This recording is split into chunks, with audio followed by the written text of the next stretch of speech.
Iyon no, another project na naman tayo ngayong araw mga kaputi. At ang aking client ay from Canada. At talagang nagpunta pa talaga siya dito sa aking shop para magpatato. Bali, ang ating client ay matagal nang nagpa-schedule sa atin. So, bali, ano pang gagawin natin? Simulan na. Bali, yun nga. Kaya balak magpatato ng ating client ngayong araw dahil ang ating client ay lilipad na papuntang Canada.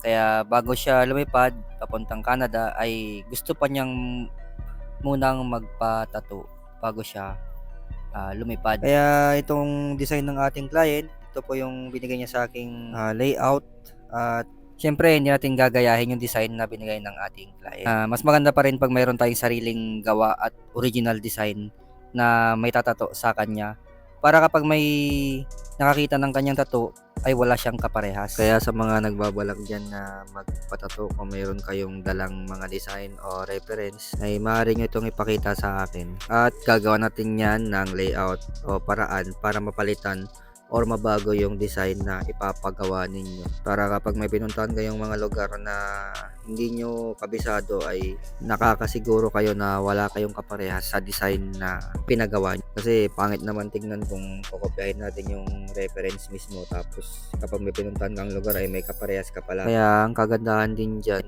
ay mayroon ka ring originality sa design na ginagawa mo. At syempre para wala din kaparehas yung tattoo ng client na nagpunta sa'yo. Kasi yan yung common na tinatanong kasi sa akin lagi ng mga kliyente na baka may kaparehas nga daw sila sa kanilang design na pinapagawa. Kaya ang ginagawa ko ay sa mismong araw na lang ng schedule ng ating mga client ko, in-edit yung design na ipapagawa nila dahil mas makikita nila yung edit na kakalabasan ng design na ipapagawa nila. At kung may mga mali man or papalitan dun sa design ay magagawan ko siya ng paraan dahil siyempre actual naman yung editing ng design niya kaya mas panatag siya na may originality yung design na ginagawa namin at wala siyang kaparehas.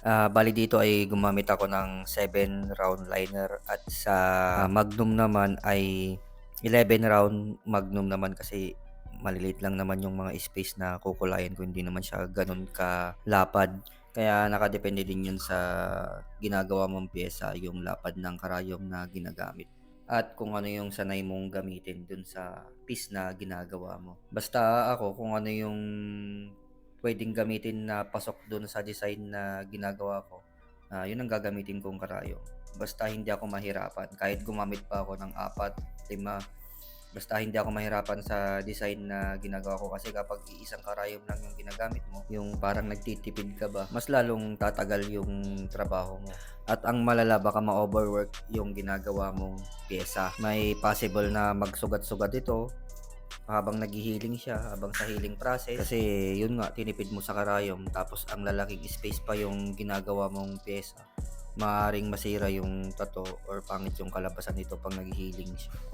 Kaya pala ito yung pinatato ng ating client dahil doon nga pala siya nagtatrabaho sa Canada. At tinanong ako ng ating client kung ano nga ba yung pwedeng ilagay na tattoo sa kanya. Yun, sabi ko sa kanya kung may reference ka, bossing, pwede mo naman itong ipakita sa akin. At yun nga, ipinakita niya sa akin tong design na to at siyempre dapat ayusin natin at palitan yung pyesa na gagawin natin. Dahil ang work ng ating client sa ibang bansa ay skilled worker.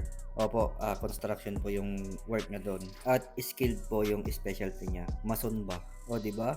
Sana all. Kahit nagko-construction, nakakapunta na ng abroad. Bali dito ay halos patapos na po kami sa pyesa na ginagawa namin. Bali puti, dilaw na lang po yung ilalagay ko. At dito yung ating bossing ay talagang wala pa rin siyang nararamdaman na sakit at parang bitin pa siya dun sa pyesa na pinapagawa niya. Itong ink lang na to ang pinakamahirap pumasok sa para sa akin, itong kulay dilaw.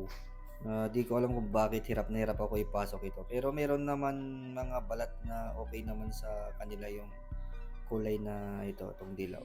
Meron lang siguro talaga yung skin reaction lang siguro talaga. Pero sa tagal ko na rin nagtatato, ito talaga yung pinaka nahihirap na ipasok yung kulay dilaw.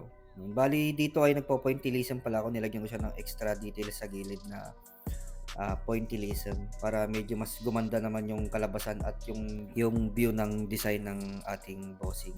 Para meron naman siyang shadow sa gilid na extra view para maganda naman siyang tignan. At ang gamit kong voltahe dito ay 3.8 volts. At ito na po pala yung finished product mga bossing. A total of 3 hours.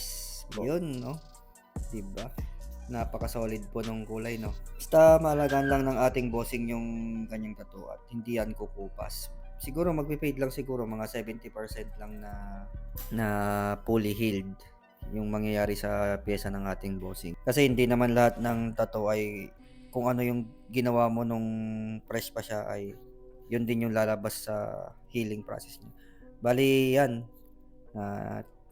Uuwi na po yung ating bossing at nagpapasalamat siya sa tattoo niya. At yun nga, sayang masaya po yung ating bossing na maganda naman at okay naman yung kinalabasan ng pyesa na pinagawa niya. Yun, sa mga gusto magpatato ay message nyo lamang po ako sa aking Facebook page, sa aking messenger at paki-follow, like and share na lang po ang aking page. Maraming salamat.